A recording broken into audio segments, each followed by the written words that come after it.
Hey guys, welcome back to our another tutorial video. So in today's following video, I'm going to walk you through how to know if someone read your message in Messenger app on a device. So to know more about this, you need to watch this video till the end. Let's get started. First thing first, you need to make sure that Messenger app is downloaded on a device, and after that, you just need to open your app Messenger.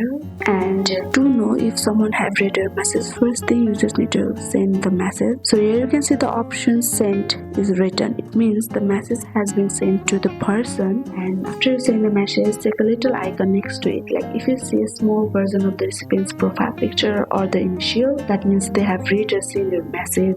Sometimes instead of the profile picture, the word seen or sent is seen in your message. So sometimes instead of the profile picture, the word seen with a timestamp or appears under the message, especially in one-on-one chat. So that also means it's been read.